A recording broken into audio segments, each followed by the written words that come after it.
Salam, salam kemenangan. Saya Dewi Abraham menyapa saudara sekalian. Hari ini posisi saya ada di Villa El Sade. Terima kasih Jessica dan Pak Nathan. Hari ini saya akan sharing firman Tuhan yang diambil dari Matius 5 ayat yang ketiga. Demikian firman Tuhan. Berbahagialah orang yang miskin di hadapan Allah, karena merekalah yang mempunyai kerajaan surga. Judul firman Tuhan pada saat ini adalah miskin di hadapan Allah. Kalau ada pertanyaan mau kaya atau mau miskin, mungkin sebagian orang, mungkin hampir banyak orang katakan saya mau kaya, saya nggak mau miskin terus. Tapi kenapa Yesus katakan ketika khotbah di atas bukit, berbahagia orang yang miskin di hadapan Tuhan? Karena pada saat itu, pada masa itu, orang disebut berbahagia kalau hartanya banyak, kalau uangnya banyak. Ternyata hal itu juga masih terjadi saat ini. Orang dihargai kalau orang itu pinter, orang dihormati, orang dihargai kalau orang itu kaya, hartanya melimpah. Ternyata begini, Tuhan Yesus sedang membuka paradigma yang baru, bahwa sesungguhnya kebahagiaan yang sesungguhnya bukan terletak pada kekayaan yang dia punya, harta yang dia miliki. Tetapi Tuhan Yesus katakan begini, yang miskin di hadapan Allah itu yang punya kerajaan surga. Artinya apa? Miskin di hadapan Tuhan.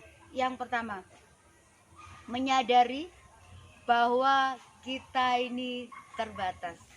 Kita ini terbatas. Terbatas apa? Terbatas umur, terbatas waktu, terbatas kesempatan, terbatas tenaga kita. Ketika kita sudah mulai umur, kita sudah mulai tidak kuat lagi. Kita terbatas juga keuangan. Miskin di hadapan Tuhan mengakui keterbatasan yang kita punya. Yang Tuhan mau kita ini belajar jujur dengan kondisi kita. Jangan pernah sandiwara di hadapan Tuhan, karena nggak ada yang terselubung yang nggak akan disingkapkan, nggak ada yang tersembunyi yang tidak akan diketahui. Itu yang pertama, arti miskin di hadapan Tuhan, mengakui dan menyadari keterbatasan yang dimiliki. Yang kedua, arti miskin di hadapan Tuhan, mengakui bahwa sumber hidup kita hanya Tuhan. Roma 11 ayat 36 catat begini, apapun yang kita punya, segala sesuatu dari Tuhan, oleh Tuhan, dan untuk Tuhan. Mengakui kehebatan Tuhan, mengakui kedahsyatan Tuhan. Karena begini saudara, kadang-kadang beda-beda tipis antara iman dan kesombongan. Kalau iman dasarnya firman Tuhan, tapi kalau kesombongan dasarnya ego pribadi. Aku bisa, aku mampu, dan menganggap orang lain itu lebih rendah, menganggap dirinya lebih tinggi. Orang seperti ini bukan miskin di hadapan Tuhan, tapi sombong di hadapan Tuhan. Dua hal yang Tuhan benci dalam hidup kita adalah kesombongan dan kemunafikan. Kalau kita bandingkan, kita baca bagaimana Lukas 18 ayat 9 sampai 12. Orang Farisi ini sombong rohani. Dia katakan, aku sudah bayar perpuluhan, aku sudah puasa 2 kali seminggu, aku sudah lakukan kegiatan ibadah. Dengarkan baik-baik, kegiatan ibadah kita bukan ukuran kita sudah miskin di hadapan Tuhan. Ketika kita melakukannya hanya supaya dipandang orang wah, dipandang orang hebat, sesungguhnya kita adalah manusia yang sombong. Tetapi lihat baik-baik, Yesus perhatikan orang-orang yang miskin di hadapan Tuhan. Orang-orang pemungut cukai katakan begini, Tuhan, aku tidak layak, aku nggak bisa seperti orang-orang lain yang hebat. Orang yang miskin mengakui keterbatasannya, otomatis dia bergantung hanya kepada kekuatan Tuhan, otomatis hanya bergantung pada kuasa Tuhan, otomatis bergantung hanya kepada belas kasihan Tuhan.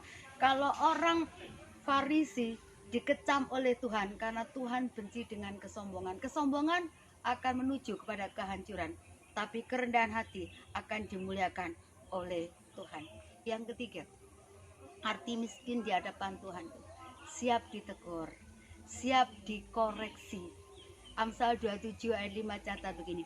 Lebih baik teguran yang nyata-nyata daripada kasih yang tersembunyi. Orang rata-rata suka dipuji, tapi ketika menerima kritik, menerima teguran, tidak mau. Rasanya dagingnya berontak, tidak bisa menguasai diri. Oh, kamu belum tahu siapa saya. Tapi dengar baik-baik, orang yang miskin di hadapan Tuhan merelakan dirinya untuk ditegur, untuk dikritik. Mungkin awal-awal ketika saya melayani Tuhan, saya banyak dapat kritikan karena penampilan saya hancur. Rambut saya itu berdiri gitu. Saya cuek dengan penampilan saya. Saya katakan gini, wes yang penting firman Tuhan disampaikan, tidak butuh penampilan.